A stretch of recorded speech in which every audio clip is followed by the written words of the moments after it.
नमस्कार, this is Ravinath, lecturer electrical from JPC Sirohi.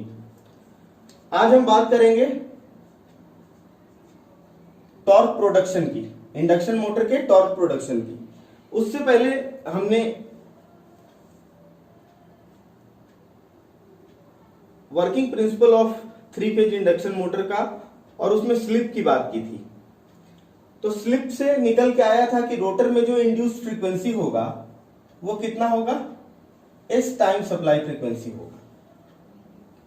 इसका एक और मतलब है, इसका मतलब है कि जो रोटर सर्किट में रिएक्टेंस है वो रिएक्टेंस भी कितना होगा, वो रिएक्टेंस भी जब रोटर स्टार्ट हो जाएगा, जब रोटर स्टैटिक है तब तो ये रिएक्टेंस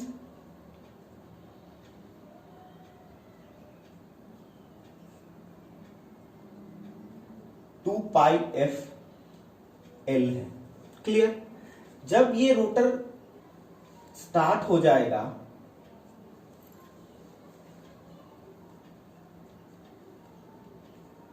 तब ये SF टाइम हो जाएगा, SF टाइम हो जाएगा। इसका मतलब कि X2 स्टार्ट कंडीशन में कितना है, X2 स्टार्ट कंडीशन में है SX2। ये ध्यान देने वाली बात है, ये इसका डायरेक्ट कंक्लूजन है। रोटर फ्रीक्वेंसी SF है तो रोटर का रिएक्टेंस हो जाएगा S टाइम X2। ये हम देखेंगे।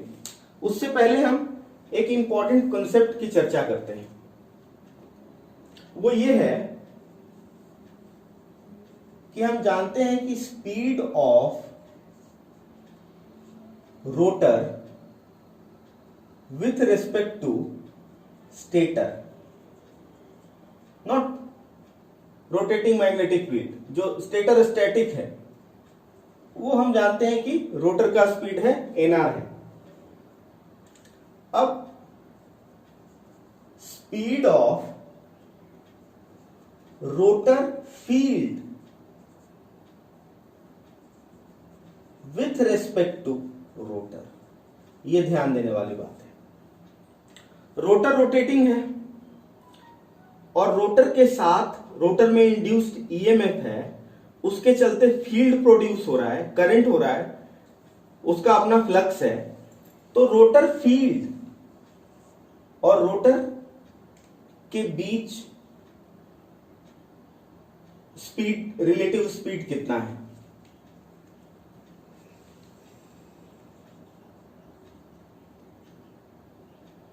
रोटर का जो फील्ड है वो सिंक्रोनस स्पीड से रोटेट होगा, लेकिन रोटर खुद ही रोटेट हो रहा है NR से। तो रोटर के रेस्पेक्ट में रोटर का फील्ड कितना होगा, NS माइनस NR। ये क्या है, स्लिप स्पीड है। स्लिप स्पीड कितना होता है, S टाइम सिंक्रोनस स्पीड होता है। क्लियर? अब हम बात करते हैं speed of rotor field with respect to stator. तो रोटर भी तो फिक्स नहीं है, रोटेटिंग है with respect to stator NR।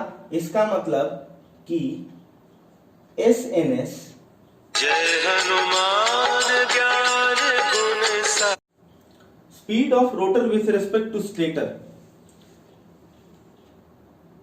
Speed of rotor field, rotor field का रोटर के रिस्पेक्ट में स्पीड ये है और रोटर का खुद का स्पीड NR है। तो इसका मतलब क्या हो गया कि इसमें हमें जोड़ना पड़ेगा NR, यदि हम स्टेटर के रिस्पेक्ट में लेना चाहते हैं। तो speed of rotor magnetic field with respect to stator कितना हो जाएगा, ये SNS कितना है, ये है NS माइनस NR है, प्लस NR। इसका मतलब कि रोटर भी रोटेट हो रहा है स्टेटर के रिस्पेक्ट में सिंक्रोनस स्पीड से, और स्टेटर का जो प्रोड्यूस्ड मैग्नेटिक फील्ड है वो भी सिंक्रोनस स्पीड से रोटेट हो रहा है। इसका क्या मतलब हुआ कि the rotating magnetic field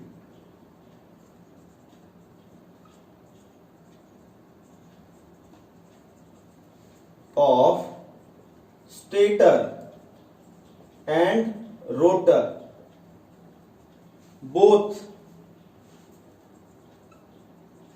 are stationary with respect to each other. ये दोनों एक दूसरे के रेस्पेक्ट में फेज अपार्ट हो सकते हैं, लेकिन घूम रहे हैं, स्टेशनरी है, दोनों का स्पीड सेम है. The two fields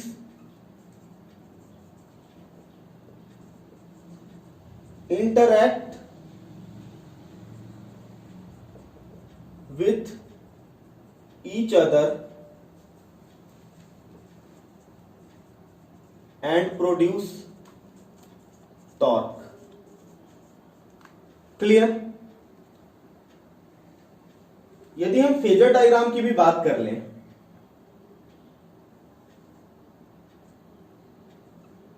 तो ये सपोज फ्लक्स है, rotating magnetic field of stator का फ्लक्स है. क्लियर? तो ये फ्लक्स रोटर में, ये स्टेटर का फ्लक्स है फाई एस. ये रोटर में ईएमएफ इंड्यूस किया E2, तो रोटर में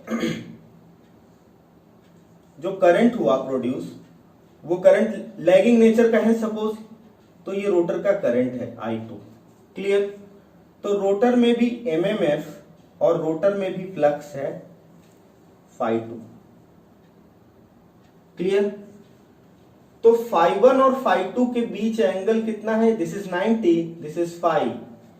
ये दोनों एक दूसरे से स्टेशनरी हैं, लेकिन दोनों के बीच एंगल कितना है? स्टेटर के फ्लक्स और रोटर के फ्लक्स के बीच का एंगल कितना है? 90 प्लस 5 डिग्री का एंगल. ये ध्यान रखना है. अब हम आगे बात करते हैं टॉर्क प्रोडक्शन की.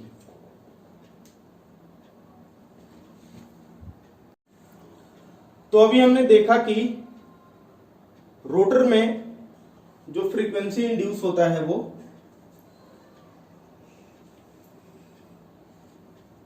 एसएफ है. रोटर का रनिंग कंडीशन में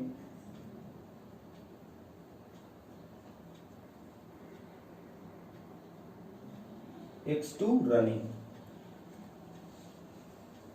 जो रिएक्टेंस होगा वो SX2 होगा, और रोटर में इंड्यूस्ड ईएमएफ E2 हम बात करें रनिंग टाइम की, तो वो होगा SE2. क्योंकि ये भी डिपेंड करता है induced EMF relative speed between stator and rotor पे डिपेंड करता है. तब जब रोटर स्टैटिक है तब तो इंड्यूस्ड ईएमएफ E2 है, लेकिन जब रोटर रनिंग कंडीशन में है तब रोटर में इंड्यूस्ड ईएमएफ एक फेज में SE2 है, और रनिंग कंडीशन में रिएक्टेंस है SX2, और रनिंग कंडीशन में फ्रीक्वेंसी है SF. ये हमें ध्यान में रखना है. इसको ध्यान में रख के हम इंडक्शन मोटर का इक्विवेलेंट सर्किट डायग्राम ड्रॉ करते हैं ट्रांसफार्मर की तरह, जैसे हमने ट्रांसफार्मर का करा था. तो इंडक्शन मोटर का स्टेटर, यदि एक फेज का इक्विवेलेंट डायग्राम हम ड्रॉ करें, तो स्टेटर का रेसिस्टेंस है R1, स्टेटर का रिएक्टेंस है X1, और ये है संट ब्रांच. संट ब्रांच में ये है RC और ये है XM. करंट है I0, ये करंट है IC और ये करंट है IM.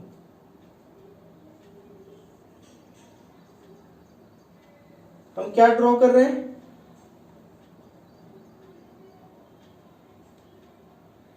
Equivalent circuit of induction motor, one phase equivalent circuit of induction motor draw कर रहे हैं. इधर अब हमने स्टेटर को ड्रॉ कर लिया, रोटर होगा, तो रोटर में रेसिस्टेंस है R2। जब रोटर रन कर रहा है तो इसमें रिएक्टेंस कितना होगा, JX2 इंटू S होगा। क्लियर? और यहां पे वोल्टेज कितना होगा, ये वोल्टेज होगा जब रन कर रहा है तो SE2 होगा। ये हमें ध्यान रखना है। ये है equivalent single phase, one phase equivalent circuit of induction motor. अब हम टॉर्क प्रोडक्शन के लिए खाली रोटर की बात करेंगे।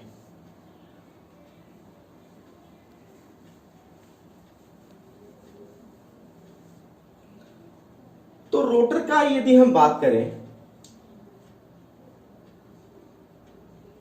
तो रोटर में इंड्यूस्ड ईएमएफ कितना है, रनिंग कंडीशन में SE2 है। रोटर का रेसिस्टेंस कितना है, R2 है, जो कि फ्रीक्वेंसी से इंडिपेंडेंट है। रनिंग कंडीशन में हम बात करें इसके रिएक्टेंस का तो ये है JSX2 है। ये है one phase equivalent circuit of rotor. Clear? इसमें करंट कितना फ्लो होगा, यदि हम I2 की बात करें, ये करंट है I2, तो I2 कितना होगा, EMF है SE2, रेसिस्टेंस कितना है R2 प्लस JSX2। इसके मैग्नीट्यूड की बात करें हम, ये तो फेजर क्वांटिटी है सारे, R को छोड़ के, R2 को छोड़ के, तो I2 के मैग्नीट्यूड की बात करें तो ये कितना होगा, SE2 अपॉन नीचे वाले का मैग्नीट्यूड होगा R2 square plus S2 square X2 square. Clear? अब इस सर्किट में हम मॉडिफिकेशन करना चाहते हैं, इसको मॉडिफाई करना चाहते हैं, तो इसको मॉडिफाई करेंगे तो ये सर्किट कैसा बनेगा वो हम देखते हैं। इसको हम E2 लिखना चाहते हैं और इसको X2 लिखना चाहते हैं और R2 को हम लिखना चाहते हैं R2 अपॉन S।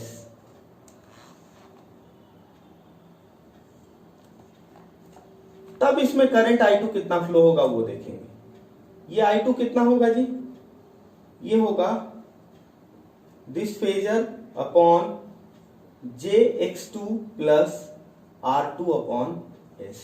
इसका मतलब S ऊपर जाएगा, SE2 अपॉन S यहां भी आएगा, R2 प्लस JSX2। इसका मतलब वही करंट है, ये सेम करंट है। इसका मतलब दोनों सर्किट बराबर है और ये सर्किट हमें ज्यादा फायदा देगा। इस सर्किट को हमें रिमेंबर करना है। This circuit is what, one phase equivalent circuit of rotor of induction motor.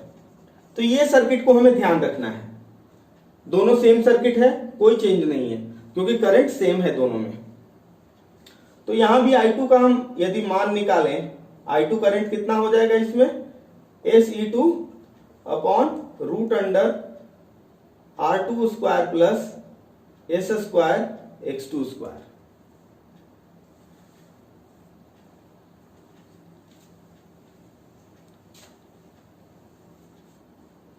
अब हम बात करते हैं पावर की। This is one phase equivalent of rotor of induction motor और करंट, ये करंट का डेरिवेशन है। अब हम पावर की बात करें कि power transferred to rotor, rotor को स्टेटर से कितना पावर मिला, सिंपल है। ये हम कैसे निकालेंगे, पावर का कई फॉर्मूला है, एक फॉर्मूला तो I स्क्वायर R है, तो यहां पे हम I स्क्वायर R वाले फॉर्मूले का ही इस्तेमाल करेंगे। यहां पे I कितना है, I2 है, I2 स्क्वायर। और यहां पे रेसिस्टेंस कितना है, रेसिस्टेंस है R2 अपॉन एस। R2 नहीं है क्योंकि ये मॉडिफाइड सर्किट है, और यही सर्किट हमें ध्यान रखना है, रोटर का दिस सर्किट, वो complete single phase one phase equivalent of complete induction motor का था, ये रोटर का इक्विवेलेंट सर्किट है। तो रोटर के इक्विवेलेंट सर्किट से हमें पावर ट्रांसफर टू रोटर हमें मिल गया, ये होगा। यहां पे यदि हम I2 स्क्वायर कर देते हैं तो I2 स्क्वायर कितना होगा, E2 स्क्वायर अपॉन नीचे वाले का स्क्वायर होगा तो रूट हट जाएगा, और R2 upon S square plus X2 square into R2 upon S. ये है power transferred to rotor, rotor को ये पावर ट्रांसफर हो गया। अब रोटर में पावर डेवलप कितना होगा, ये हम बात कर लेते हैं। तो इसके लिए हमें क्या करना होगा, इस सर्किट को स्प्लिट करना होगा। ये पावर का फॉर्मूला आ गया,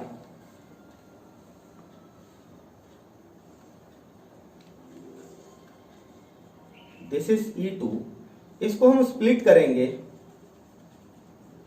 तो ये JX हो गया। R2 को हम दो पार्ट में स्प्लिट कर रहे हैं, R2 अपॉन S को, एक तो हम लिख रहे हैं R2 और एक लिख रहे हैं, सेम सर्किट है, R2 upon S minus R2। अब दोनों को जोड़ेंगे तो कितना हमें मिलेगा, R2 अपॉन S ही मिलेगा, R2 अपॉन S ही मिलेगा दोनों को जोड़ेंगे तो। लेकिन ये क्या है, ये जो रेसिस्टेंस है that is variable resistance. Resistance कितना हो गया, टोटल रेसिस्टेंस था R2 upon S minus R2 हमने पहले ही लिख दिया, ये हो गया। इसको हम एक और तरीके से लिख सकते हैं, इसको लिख सकते हैं R2 अपॉन, R2 को कॉमन कर लिया तो 1 अपॉन एस माइनस 1। इसका मतलब ये R2 S minus 1 sorry 1 minus S upon S. तो इसको हम लिखेंगे, इसके जगह पे लिखेंगे इसको हम R2 1 minus S upon S. तो इसका मतलब ये तो रोटर सर्किट सेम है। रोटर सर्किट में ये वाला जो पार्ट है ये रिप्रेजेंट कर रहा है रोटर में हुआ लॉस, रोटर लॉस, रोटर में पावर लॉस। रोटर को पहले पावर मिला, power transfer to rotor, rotor में लॉस हो गया और हमें मिला क्या, mechanical power developed in rotor, उसका इक्विवेलेंट सर्किट ये है। इस पावर को यदि हम PG लिखें, मतलब रोटर में generated power, this is power generated in rotor. तो रोटर में लॉस कितना होगा, रोटर में लॉस होगा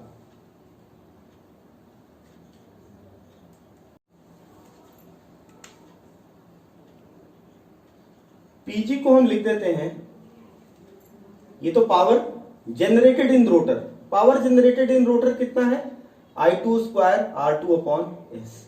क्लियर। अब रोटर में लॉस कितना हो रहा है, इसको हम दिखा रहे हैं PCU से। PCU कितना होगा हमें क्लियरली दिख रहा है कि करंट है I2 स्क्वायर, I2 का स्क्वायर, लॉस कितना होगा, लॉस इसमें होगा R2 में लॉस होगा। तो ये हो गया हमें। अच्छा, इन दोनों को रिलेट करें हम तो PG के टर्म में लिखना चाहें तो ये क्या है, अपॉन एस है। इसका मतलब ये क्या है, कॉपर लॉस अपॉन एस है। इसका मतलब कि कॉपर लॉस कितना है, एस इंटू PG है। PG जहां क्या है, पावर ट्रांसफर्ड या power generated in rotor. Clear. अब mechanical power developed in rotor कितना होगा, जो पावर रोटर में जनरेट हो रहा है, ये पावर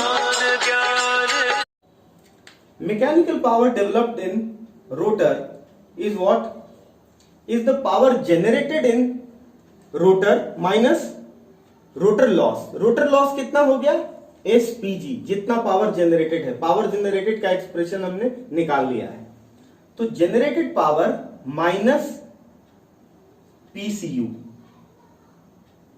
पीसीयू कितना है, पीजी माइनस एसपीजी। इसका मतलब कि मैकेनिकल पावर डेवलप्ड कितना होगा, पीजी कॉमन करें 1 माइनस एस। पीजी का फॉर्मूला हमारे पास है। इसका का मतलब हो गया कि मैकेनिकल पावर डेवलप कितना होगा रोटर में, इसको लिख भी देते हैं यहां पे। रोटर में डेवलप पावर, रोटर में पावर इतना डेवलप हुआ, लॉस इतना हो गया, तो मैकेनिकल पावर डेवलप कितना बचा, पीएम कितना बचा, PM is equal to 1 minus S PG बच गया, जहां की पीजी का फॉर्मूला ये है। अब पीजी के फॉर्मूले में हम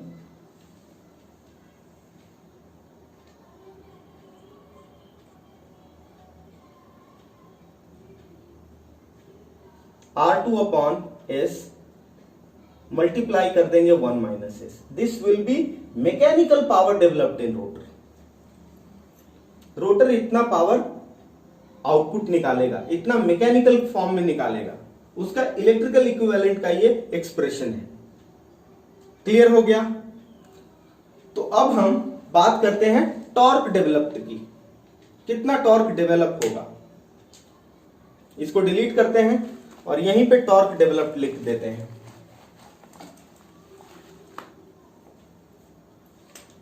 रोटर का स्पीड कितना है,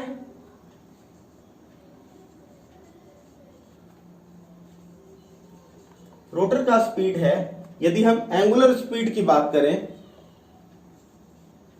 तो ओमेगा आर है।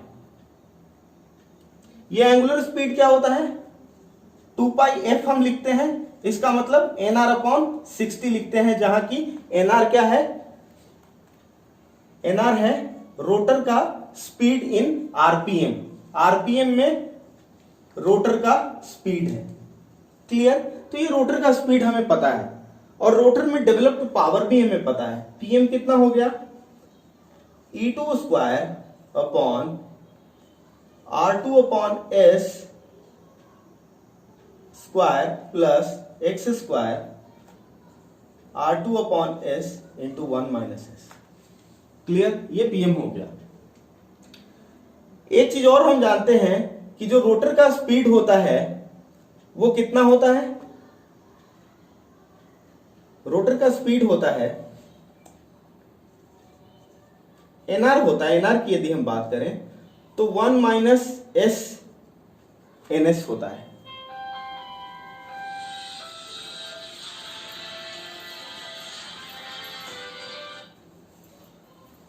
ये कैसे, क्योंकि हम स्लिप जानते हैं, स्लिप होता है NS minus NR upon NS. तो इसका मतलब एनआर हम यहां से क्लियरली निकाल सकते हैं, एनएस माइनस एस एनएस। यहां से एनआर कितना होगा, एनएस माइनस एस एनएस हो जाएगा।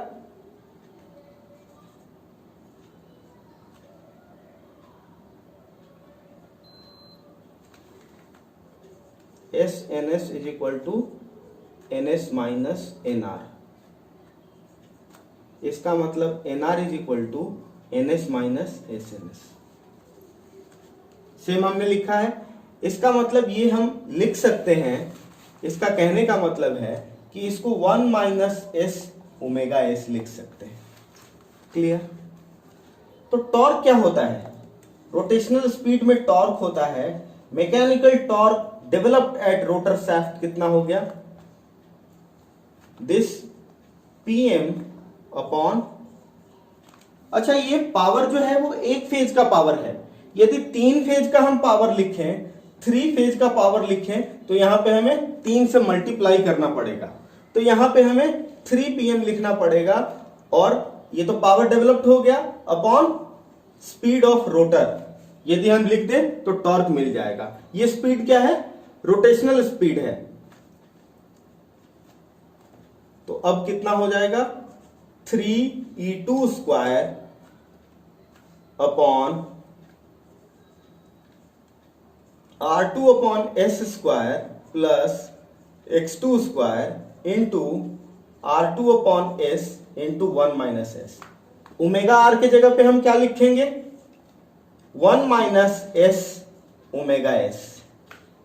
1 माइनस एस से 1 माइनस एस कैंसिल हो गया। Mechanical power developed in rotor 3 phase के लिए कितना हो गया 3e2 square upon omega S पहले ही लिख दिया हमने into r2 upon S square plus x2 square into r2 upon S. ये मैकेनिकल पावर डेवलप्ड का ये एक्सप्रेशन हमें मिल गया। ये है पावर सप्लाइड टू रोटर नहीं है, पावर डेवलप्ड बाय रोटर है ये। मतलब रोटर के शाफ्ट पे जो पावर मिलेगा, यदि हम पीजी मतलब कि 3pg 3 फेज के लिए 3pg अपॉन ओमेगा एस करते, वो पावर क्या आता, वो क्या आता टॉर्क आता, जेनरेटेड टॉर्क आता। रोटर में जो जनरेट हो रहा है और ये डेवलप हो रहा है, डेवलप और जनरेट में अंतर है। जनरेटेड मतलब रोटर को कितना पावर मिल रहा है और रोटर कितना पावर दे रहा है। रोटर कितना पावर दे रहा है, ये पावर दे रहा है, उसमें हमने रोटर के एंगुलर स्पीड से डिवाइड कर दिया तो हमें टॉर्क मिलेगा। क्योंकि पावर डिवाइडेड बाय स्पीड क्या होता है, फोर्स होता है लीनियर मोशन में। और रोटरी मोशन में क्या हो जाता है, जब हम उसको पावर को डिवाइड करेंगे एंगुलर स्पीड से तो टॉर्क मिलेगा। तो ये फाइनल डेरिवेशन है टॉर्क का। धन्यवाद। आगे हम बात करेंगे मैक्सिमम स्टार्टिंग टॉर्क की और स्टार्टिंग टॉर्क की बात करेंगे।